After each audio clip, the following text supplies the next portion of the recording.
Salut tout le monde, mon nom à moi c'est Khadija ou encore Marjorie et bienvenue sur ma chaîne YouTube. Le but de cette chaîne, c'est vraiment de vulgariser l'opportunité du cake design et vous montrer que tout le monde peut éventuellement faire du cake design. Donc suis-moi dans mes aventures où j'apprends les tricks, les tips, tout ce que tu dois savoir pour comment faire des layer cakes incroyables. Dans la vidéo d'aujourd'hui, je vais vous raconter un peu mon histoire, du comment est-ce que je suis passée de comptable à propriétaire d'une pâtisserie à Montréal. Alors moi, j'ai fini le lycée donc à 16 ans. Je suis allée à l'université à 16 ans, toute seule aux États-Unis.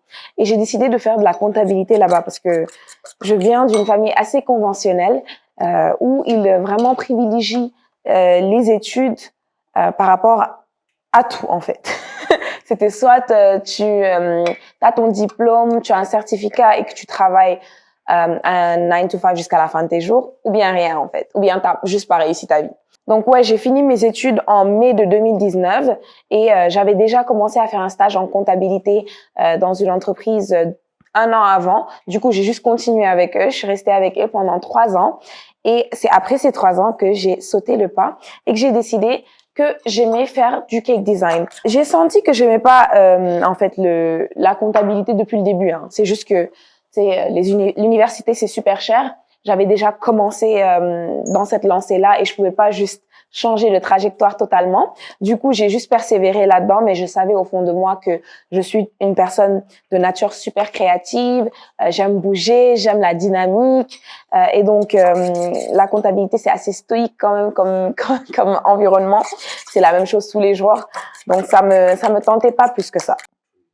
Donc ma vie avant le cake design, honnêtement, c'était je dirais pas une vie difficile, mais une vie assez stressante quand même. Faut savoir que, comme j'ai dit, moi, je suis de nature assez dynamique et la comptabilité ne m'amenait pas du tout ça. J'ai souvent eu des nuits où j'étais super stressée pour le lendemain, où j'ai eu des altercations avec ma superviseure parce que c'était juste pas quelque chose que j'aimais faire. C'est aussi simple que ça. Et lorsque tu n'es pas passionné par ce que tu fais, il n'y a pas moyen que tu le fasses bien. Et donc, je savais que c'était vraiment pas la trajectoire que je voulais emprunter. C'était pas du tout quelque chose que j'aimais.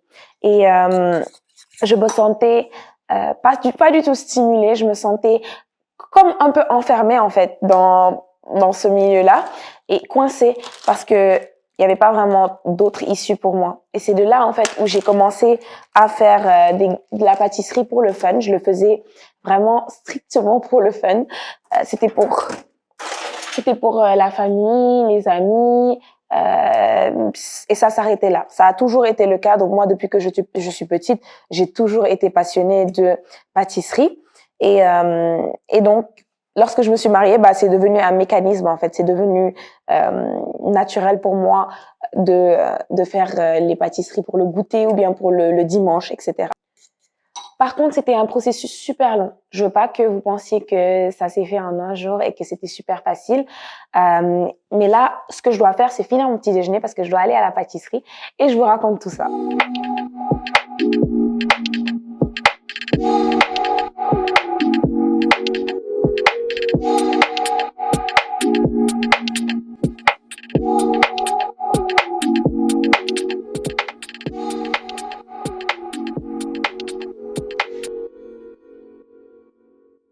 La transition pour moi n'a pas nécessairement été la plus facile.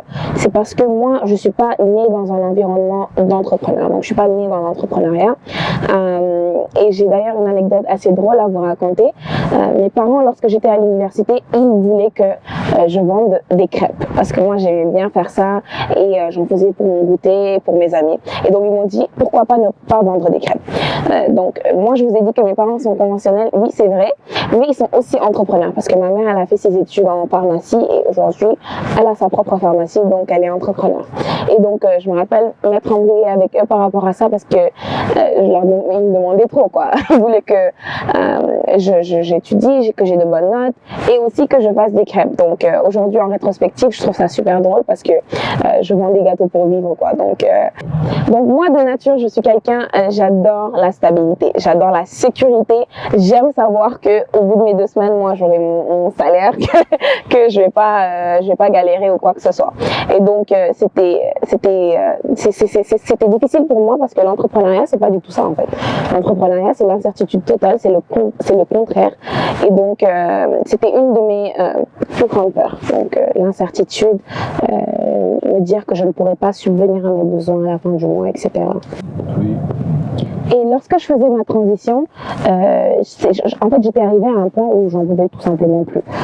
J'en pouvais plus, je voulais plus travailler en tant que comptable. Moi, j'aimais pas faire la même chose tout le temps, et c'était vraiment ça. Donc, j'ai appelé ma responsable un jour et je lui ai tout simplement dit que c'était fini pour moi la comptabilité, que j'avais décidé de me lancer en pâtisserie à temps plein. Et donc, c'est là où j'ai fait la transition et que j'ai quitté mon travail en tant que comptable. Et donc pendant cette période de transition, j'ai vraiment beaucoup douté de moi. J'étais pas sûre si c'était ce qu'il y avait de mieux pour moi, l'entrepreneuriat. J'étais vraiment très stressée parce que, comme je vous ai dit, moi j'aime la sécurité, et donc pour moi c'était quand même une décision très majeure que je prenais. Et ce que ça m'a appris en fait, c'est que on a tendance, lorsqu'on a une nouvelle opportunité, d'essayer de trouver toutes les raisons pour lesquelles ça ne fonctionnerait pas. C'est l'effet contraire qu'on doit essayer d'avoir. Donc se dire qu'est-ce qui pourrait fonctionner, qu'est-ce qui pourrait marcher et comment est-ce que ça pourrait impacter, changer ta vie. On permet ce débat-là donc pour toutes celles qui sont vraiment passionnées par la pâtisserie. Moi, ce que je vous conseille, c'est de vraiment foncer. N'ayez pas peur, n'ayez pas de crainte. Le cake design, c'est un domaine super lucratif. Il y a beaucoup de demandes, il n'y a pas assez d'offres. Donc moi, je me dis, lancez-vous. Je me suis lancée et je ne regrette pas aujourd'hui. Je ne peux pas voir ma vie sans le cake design. Je vis de ça. Alors, ça y est, on est arrivé à la pâtisserie. C'est au 21-21 Saint-Laurent. Si jamais vous n'étiez pas parti, c'est la pâtisserie Atelier Marjorie. Ça va? Ouais. Ça se passe? Ouais, ça va.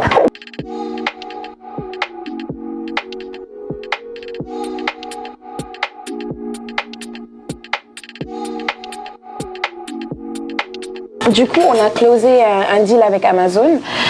On va leur faire des pâtisseries pour un de leurs événements. Et donc, j'ai un meeting avec Émeric Bégoin, qui est notre Chef pâtissier. notre chef pâtissier chez Atelier Marjorie. Et il va m'aider à fixer un peu les coûts. Donc, c'est ce qu'on va faire ensemble. 150 quoi, like, sans éclair, sans chou, j'en sais quoi. Bah non, on fait 250, mais on fait 250. Du coup là, ma journée de travail chez Atelier Marjorie est finie, je m'en vais au loft parce que je dois filmer des vidéos pour l'académie, et d'ailleurs je vous en parlerai un peu plus tout à l'heure. Alors, là on vient d'arriver au loft. Je dois filmer des vidéos pour l'académie. Donc l'académie, moi, c'est ce que je fais à côté de la pâtisserie. J'enseigne à faire du cake design à de nombreuses femmes exceptionnelles. C'est quelque chose que j'ai rajouté en parallèle avec Atelier Marjorie. Et aujourd'hui, je vis de ça et de ma pâtisserie. C'est vraiment quelque chose que j'aime énormément faire. J'adore enseigner. J'adore découvrir de nouvelles personnes et voir leur évolution à travers le cake design au fil des mois, voire années. Et donc, c'est ça, la pâtisserie, c'est vraiment quelque chose qui a changé ma vie aujourd'hui. Ça m'a permis d'avoir une certaine flexibilité dans ma vie professionnelle comme dans ma vie personnelle. J'ai pu voyager énormément cette année. J'aurais jamais cru que j'aurais pu faire ça. Si j'avais eu un 9 to 5, c'est sûr qu'avec 2 semaines de vacances par an, c'est pas vraiment quelque chose que c'est pas super intéressant. Mais en étant entrepreneur, tu peux te permettre de voyager, de déléguer le travail à faire. Et franchement, ça a énormément changé ma vie aujourd'hui. Je veux pas par contre que vous pensiez que c'est tout beau tout rose et que je vis ma meilleure vie, que il y a jamais de challenge ou quoi que ce soit. Au contraire, ça vient avec ses réalités.